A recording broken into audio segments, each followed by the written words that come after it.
Hi friends, ఈరోజు cutting machine ఎలా use చేస్తారు, చిప్పింగ్ మిషన్ ఎలా యూజ్ చేస్తారు చూద్దాం. చూడండి, వెనకమాల బటన్ ఉంది కదా, అది ప్రెస్ చేసి తిప్పితే ఒక చోట మిషన్ తిరగకుండా లాక్ అవుతుంది అన్నమాట.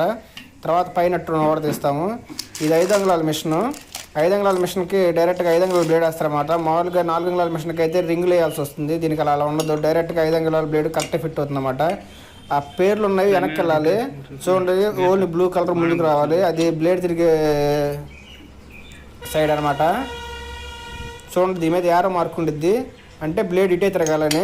దాన్ని బట్టి మనం బ్లేడ్ వేసుకోవాలి. మనం ఆపోజిట్ వేస్తే మిషన్ మనం కంట్రోల్ చేయలేమన్నమాట. వైబ్రేషన్ వచ్చి చేతులన్నీ వణుకుతి మిషన్ మన చేతిలో వెళ్ళిపోతుంది అనమాట. చూడండి, బ్లేడ్ వేసినాక వెనకమాల బాటను మళ్ళీ లాక్ చేసి ఒకసారి తిప్పితే మళ్ళీ ఒకసారి లాక్ అవుతుంది అనమాట. లాక్ అయినాక బ్లేడ్ టైట్ చేసుకోవాలి. మామూలుగా అయితే రేంజ్తో టైట్ చేస్తారు. మాకు కొంచెం ఎక్స్పీరియన్స్ ఉంది కాబట్టి చేతితో టైట్ చేస్తున్నాము. మామూలుగా మీరైతే రేంజ్తోనే టైట్ చేసుకోండి. చూడండి, సౌండ్ వస్తుంది. ఈ కటింగ్ మిషన్ వాడేవాళ్ళు కొద్దిగా జాగ్రత్తగా ఉండాలి. ఎందుకంటే కటింగ్ మిషన్ కట్ చేసేటప్పుడు ఏదన్నా ఇటుక రాయి అయితే చిట్టి రాళ్ళు తగులుతాయి, సిమెంట్ రాళ్ళు అయితే చిప్స్ తగులుతాయి, మిషన్ మీదకి వచ్చే అవకాశాలు ఉంటాయి. చూడండి ఎంత డస్ట్ వస్తుందో. ఆ డస్ట్ నుంచి తప్పించుకోవడానికి ఆ కండవ ఆ కళ్ళతోటి పెట్టాము. అయినా సరే ఎంతో కొంత డస్ట్ మనం పీల్చుకోవడం ఉంటుంది. దీనివల్ల ఆరోగ్యానికి చాలా హానికరం. చూడండి, ఇక్కడ సిమెంట్ రైలు కూడా అంత తేలిగ్గా వస్తుంది. అంటే మిషన్ ఎంత పవర్ఫుల్గా ఉందో మనం ఆలోచించవచ్చు. మీరు ఒక నేర్చుకునే వాళ్ళు అయితే చిన్న మిషన్లు ఉంటాయి, 4 అంగుళాల మిషన్లో, వాటితో నేర్చుకోండి.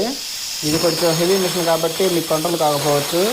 ఈ మిషన్ వల్ల గాయపడ్డ వాళ్ళు చాలామంది ఉన్నారు ఇలాంటి మిషన్ వల్ల. ఎందుకంటే కోసేటప్పుడు కన్నా మేకు తగిలిన, చిప్స్ తగిలిన ఆ మిషన్ తిరిగి మన మీదకే వస్తుంది. దీన్ని చాలా స్ట్రాంగ్గా పట్టుకోవాలి. కోసేవాళ్ళు డస్ట్ భరించగలిగితేనే కోయాలి, లేకపోతే కోయటం మన వల్ల కాదనమాట. చూడండి, కోస్తుంటే ఎంత డస్ట్ వస్తుందో. దీన్ని ప్లాస్టిక్ చేస్తే చెప్పే పనే ఉండదు, భయంకరమైన డస్ట్ వస్తుంది.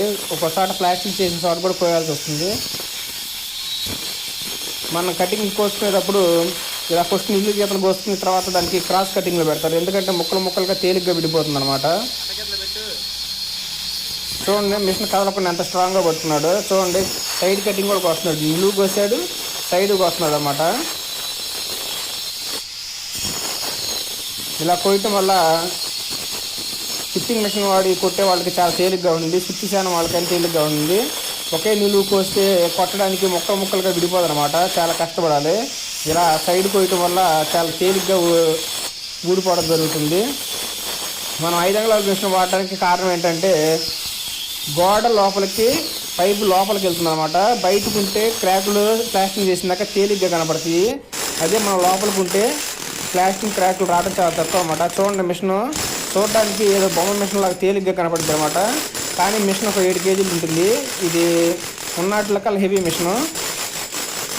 నేను హెవీ తీసుకోవడానికి కారణం ఏంటంటే చిన్న కటింగ్ మిషన్ అయినా చిప్పింగ్ మిషన్ అయినా రిపేర్లు చాలా తక్కువ వస్తాయి. మనం ఎలా కొంచెం మొయ్యగలిగితే చాలు, రిపేర్లు తక్కువ వస్తాయి.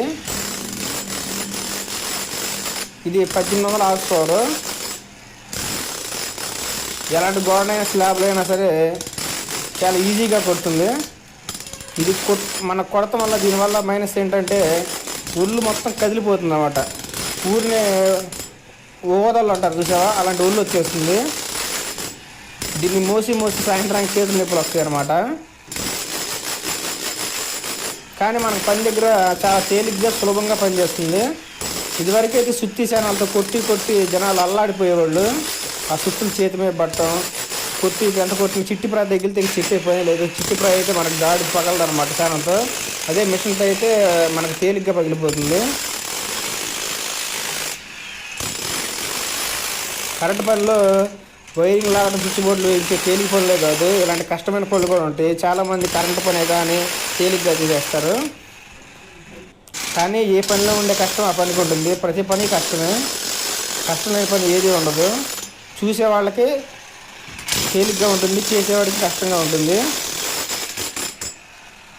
మీరు ఎలాగ సపోర్ట్ చేస్తూ ఉండండి ఫ్రెండ్స్. సబ్స్క్రైబ్ చేసి లైక్ చేయండి ఫ్రెండ్స్. Thank you all.